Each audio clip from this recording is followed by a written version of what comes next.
آج مزدور پر کتنا بوجھ، یہ ٹیکسز عوام کی جناب پیسوں پر پلنے والے ہمارے اشراف عوام پر کتنا ظلم ڈھا رہے ہیں، ان پر جناب کس طرح کے ٹیکسز لگائے دیے، بجلی کے بلوں میں ٹیکسز دیکھیں، ہمارے جناب ایک فون کال پر ٹیکسز دیکھیں، ہر چیز پر ٹیکس لگا دی، کس لیے؟ صرف اپنی عیاشیوں کے لیے۔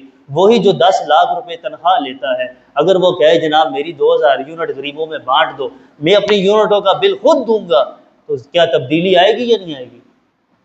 کیا فرق پڑے گا یا نہیں پڑے گا؟ جو بیچارہ غریب انسان پس کر 5-6 ہزار بل دینا اس کے لیے مشکل ہے، کیا اس کو ریلیف ملے گا یا نہیں ملے گا؟ یہ نہیں سوچتے، بس نہیں، غریب کو چوسو، غریب پر ظلم ڈھاتے جاؤ۔ اور انہوں نے بھی نہیں بولنا، آج پیٹرول 400 ہے، کل 4000 بھی ہو جائے، ہم میں سے کون بولے گا؟ کسی کو کوئی بولنے دے گا؟ ہمارے اندر وہ چیز ہی پیدا نہیں ہو رہی، شعور ہی پیدا نہیں ہو رہا۔ کیوں؟ ہم نے خود لا کر انہیں اپنے سروں پر بٹھا لیا۔ میں کسی پارٹی کے خلاف نہیں ہوں، نہ آپ کو کسی پارٹی کے خلاف کہتا ہوں، نہ کسی کا حمایتی بنتا ہوں، بات اسلام کی ہے۔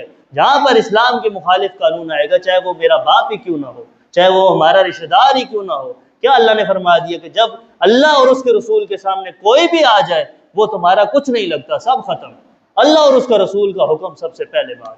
تو ہم نے اللہ اور اس کے رسول کے حکم کو ترجیح دینی ہے۔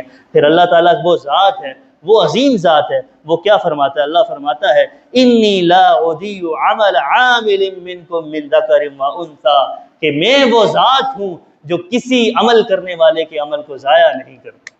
میں وہ ذات ہوں، وہ عظمت والی ذات ہوں جو کسی کے چھوٹے چھوٹے عمل کو بھی ضائع نہیں کرتا۔ تو ہم اس ذات کے لیے جب عمل کریں گے، اس ذات سے جڑ جائیں گے، تو انشاءاللہ کامیاب ہو جائیں گے۔ اللہ تعالی ہم سب کو اپنے مزدور بھائیوں کے ساتھ کھڑے ہونے کی توفیق عطا فرمائے، اور اللہ تعالی